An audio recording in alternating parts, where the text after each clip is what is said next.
Hi వర్స్ welcome to our channel. ప్రస్తుతం మనతో పాటు senior journalist Damu Bharat sir వారితో మాట్లాడు.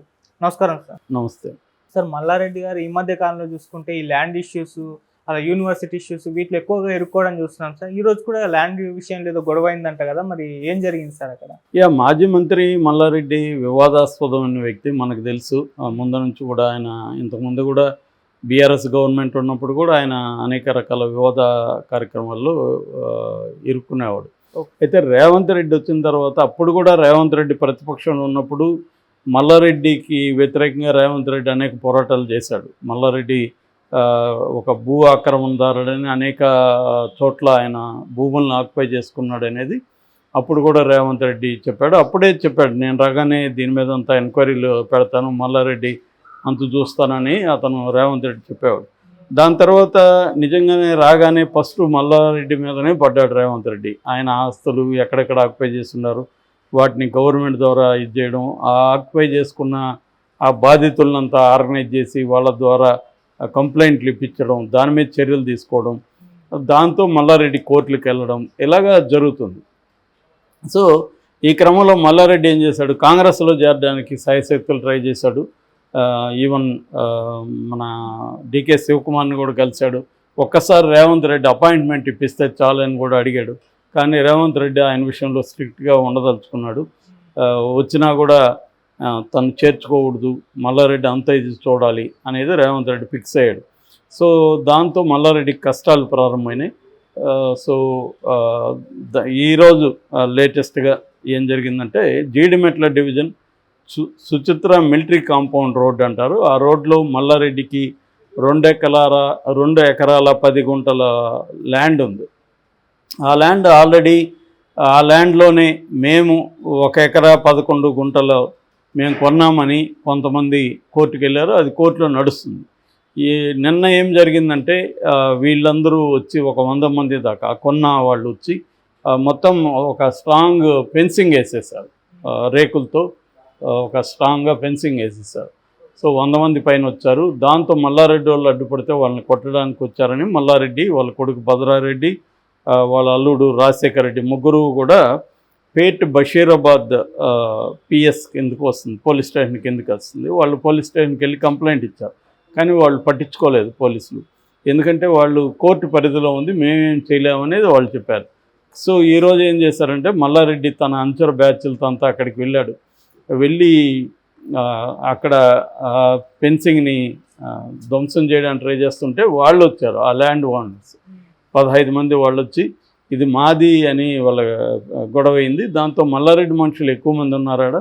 దాంతో పోలీసులు రంగంలోకి దిగారు. పోలీసులని మీద కూడా ఆయన కోపం వ్యక్తం చేశారు. ఇప్పుడు వస్తున్నారు మీరు, మమ్మల్ని వాళ్ళు చంపడానికి 100 మంది వచ్చారు అని చెప్పి పోలీసులు ఎదురుగానే కూలగొట్టండి రా, ఎవడొస్తాడు చూస్తాను అని దాన్ని కూలగొట్టడానికి ట్రై చేస్తుంటే ఈ 15 మంది వచ్చి వీళ్ళు అబ్జెక్ట్ చేశారు. గొడవలు జరుగుతుంది. ఈ లోపల పోలీసులు సర్దారు. ఇదంతా కూడా వీడియో లీక్ అయింది, వీడియో బయటకు వచ్చింది. సో మల్లారెడ్డి ఇంకా బీఆర్ఎస్ గవర్నమెంట్ ఉన్నట్టే ప్రవర్తిస్తున్నాడు. ఆ పోలీసుల మీద కూడా గట్టిగా వెళ్ళి బెదిరించడం చేస్తున్నారు. వాళ్ళు ఏమంటున్నారంటే, ఇది మేమేం చేయలేము, ఇది సివిల్ మ్యాటర్, కోర్టులో ఉంది.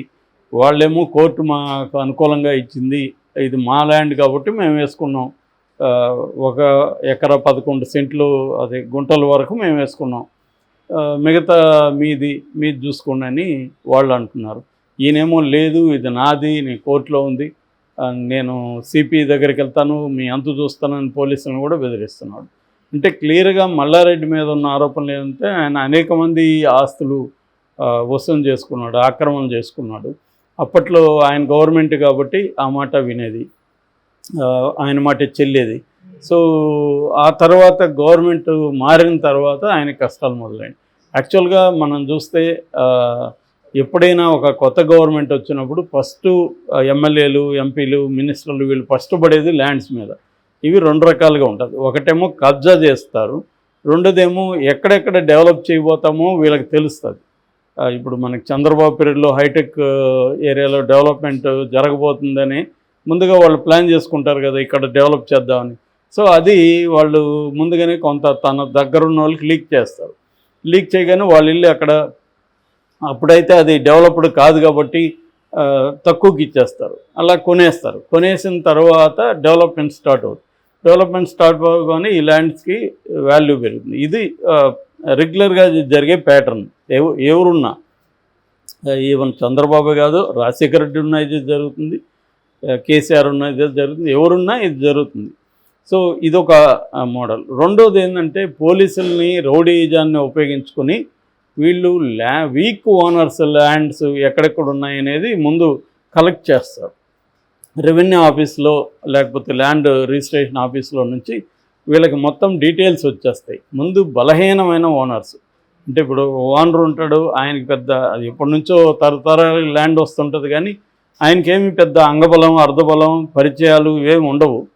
సో అలాంటి వాళ్ళు ల్యాండ్ ఆక్యుపై చేసుకుంటే వాళ్ళు ఏమి చేయలేరు. ఎక్కడికి పోవాలి, వాళ్ళు పోలీసు దగ్గరికి పోవాలి, లేదా కోర్టులో వేయాలి, కోర్టులో తేలవు. పోలీసుల దగ్గరికి పోతే ఆల్రెడీ పోలీసులు వీలవైపోయి ఉంటారు. సో ఇది మోడస్ ఆపరెండి అనమాట. అందుకని మనం గతంలో నయీం విషయం మీద కూడా ఆల్రెడీ నేను చెప్పాను. నయీంతో కూడా రాజకీయ నాయకులు పోలీసులు కుమ్మక్కయి దాదాపు 4,000 ఎకరాలు పైన రికార్డులే దొరికాయి నయీం దగ్గర చనిపోయిన నాటికి. సో దొరికినవే 4,000 అయితే ఇంకెన్ని వేలు ఉంటాయో మనం ఊహించుకోవచ్చు. సో నయీం మోడస్ ఆపరెండి కూడా ఏంటంటే ముందు ఎక్కడెక్కడ వీక్ ఓనర్స్ ఉన్నారో ఆ లిస్టుని ముందు సంపాదించడం, అక్కడికి తన ఓనర్ దగ్గరికి తన మనుషులను పంపించడం. ఇట్లా నయీం అన్న నీ ల్యాండ్ కొంటాను అంటున్నాడు అని చెప్తే నేను అమ్మను అంటాడు. నువ్వు అమ్మకుండా కుదరదు, అమ్మకపోతే నీకు 2 కొడుకులు ఉన్నారు, పలానా స్కూల్లో చదువుతున్నారు, సో అందులో ఒకడే ఉంటాడు, నీకు ఏ కొడుకు కావాలో తెలుసుకో అని డైరెక్ట్గా బెదిరించడం. దాంతో ఓనర్ ఏం చేస్తాడు, తెలిసిన వాళ్ళని పట్టుకొని పోలీస్ స్టేషన్కి వెళ్తాడు. పోలీసులు ఎవరు బెదిరించారంటే ఇలా నయీం మనుషులు. అంటే ఎందుకు నయీంతో గొడవ, మేము కూడా ఏం చేసేదేం ఉండదు, ఇక్కడ నువ్వు ఏదో కాంప్రమైజ్ అవ్వు అని చెప్తారు. ఫైనల్గా అతను అన్నీ తిరిగి అలసిపోయి కొడుకులు ముఖ్యమా లేకపోతే ల్యాండ్ ముఖ్యం అనుకున్నప్పుడు కొడుకే ముఖ్యం అనుకొని ఆ ల్యాండ్ ఫర్ ఎగ్జాంపుల్ ₹1,00,00,000 ల్యాండ్ అనుకో, ఇతను 20 లక్షలు 30 లక్షలు ఆఫర్ చేస్తాడు. సో ఇతను 30 లక్షలు తీసుకొని ల్యాండ్ అతనికి అమ్మేస్తాడు. లీగల్గా నయీం వైపుకి వెళ్ళిపోతుంది. నయీం ఎవరో బినామీ మీద దాన్ని పెట్టేస్తాడు. సో ఇది రాజకీయ నాయకులు, పోలీసులు, నయీం ముగ్గురు కలిసి సిండికేట్గా ఈ పని లీగల్గా ల్యాండ్స్ని తమ వైపు చేసుకోవడం. ఇది ఇల్లీగల్గా ఏమీ లేదు. ఇప్పుడు మల్లారెడ్డి అన్న ఇల్లీగల్గా ఆక్యుపై చేశాడు, ఈ లీగల్గానే తమ పేరుతో చేస్తే రిజిస్ట్రేషన్ అయిపోతే ఇంకోర్టుకు పోయినా కూడా ఏం కాదు కదా. సో ఇది బీఆర్ఎస్ వాళ్ళు కూడా చేశారు. అందుకని బీఆర్ఎస్ వాళ్ళు లేదా కేసీఆర్ నయీంని ఎందుకు చంపారు ఫేక్ ఎన్కౌంటర్లో అంటే, నయీం వాళ్ళకి ల్యాండ్ విషయంలో అడ్డొస్తున్నాడు. ఎక్కడ పోయి ఇప్పుడు కొత్తగా వీళ్ళు వచ్చింది గవర్నమెంట్, వీళ్ళు వెళ్ళి ల్యాండ్స్ని ఆక్యుపై చేసుకోవాలి, ఎక్కడ పోయి ఆక్యుపై చేసుకోవాలనుకున్నా నయీం పేరు వస్తుంది అక్కడ. సో ఇది తలనొప్పిగా మారింది. నయీం ఏమో వీళ్ళని క్యార్ చేయట్లేదు. సో అందుకని వాడిని తొలగించుకుంటే మనకి క్లియర్ అవుతుంది కదా అనేది ప్రధాన కారణం. అంత తప్ప వాడేదో రౌడీ దాన్ని మేము నిర్మూలించాలి ఇదంతా బుస్సు విషయం. అది బేసిక్గా ఎక్కడైనా ఇదే జరుగుతుంటుంది. మనకి ఇప్పుడు అమరావతి స్కామ్ కూడా అదే కదా. అమరావతి రాజధాని పెట్టబోతున్నామని అక్కడ చెప్పగానే ముందే అక్కడ వీళ్ళ మనుషులు ల్యాండ్స్ కొనేశారు. ల్యాండ్స్ కొన్నాక అక్కడ రాజధాని డిక్లేర్ అయింది, ఆటోమేటిక్గా ల్యాండ్స్కి వాల్యూ పెరిగింది. అందుకనే ఇప్పుడు అక్కడ రింగ్ రోడ్ అసైన్మెంట్ ఇదంతా కూడా కేసు కూడా దాని మీదే. పోనీ జగన్ ఏమన్నా ఉత్తముడా అంటే జగన్ వైజాగ్లో కూడా అదే చేస్తున్నాడు. వైజాగ్కి వీళ్ళందరూ వెళ్ళి ల్యాండ్స్ కొనడం అలా ఆల్రెడీ అక్కడ కూడా చంద్రబాబు అనుచరులు రామోజీరావు కావచ్చు, భరత్ కావచ్చు, ఇలాంటి వాళ్ళు అక్కడ కూడా బలంగా ఉన్నాయి. బట్ ఇంకా అక్కడ మిగిలిన ల్యాండ్స్ని అవి చేయడం, ఆక్యుపై చేసుకున్నవి లాగడం. అందుకోసమే అక్కడ సుబ్బారెడ్డి తర్వాత విజయసాయిరెడ్డి వీళ్ళని పెట్టారు. సో ఎవరైనా కూడా అధికారంలో ఉన్నప్పుడు ప్రధానంగా ల్యాండ్స్ మీద ఫోకస్ ఉంటుంది అన్నమాట. ఎందుకంటే ఈ ల్యాండ్ని ఈజీగా ఆక్యుపై చేసుకోవచ్చు, ఓనర్షిప్ సరిగా ఉండదు, కోర్టులు త్వరగా తేల్చవు. ఎందుకంటే ఆల్రెడీ కోర్టులో 5 కోట్ల కేసులు పెండింగ్లో ఉన్నాయి. ఈ ల్యాండ్ ఇష్యూలు ఎప్పుడైనా కూడా కోర్టులో తేలవు. సో బయట తేలవలసిందే. పోలీసులు మేము సివిల్ కేసు అని వాళ్ళు తప్పించుకోగలరు. కాబట్టి ఈ మోడస్ ఆపరెండి జరుగుతుంటుంది. మల్లారెడ్డి కూడా అదే మెథడ్లోనే చాలా ల్యాండ్స్ ఆక్యుపై చేసుకున్నాడని విమర్శలు ఉన్నాయి. అందులో ఒకటే ఈరోజు ఇలా జరిగింది. అంటే ఆల్రెడీ ఈ 15 మంది కలిసి అక్కడ ఎకరా 11 గుంటలు ల్యాండ్ కొనున్నారు. దాన్ని ఆయన ఆక్యుపై చేసుకొని ఈ 2 ఎకరాలు నాదని ఆయన చెప్తున్నాడు మొన్నటి వరకు. సో వీళ్ళు కోర్టుకు వెళ్ళారు, కోర్టులో వీళ్ళ వైపు వచ్చిందని వాళ్ళు చెప్తున్నారు. మల్లారెడ్డి ఏమో లేదు అది కోర్టులో ఉంది ఇంకా, ఇది నా ల్యాండ్ అని ఆయన చెప్తున్నాడు.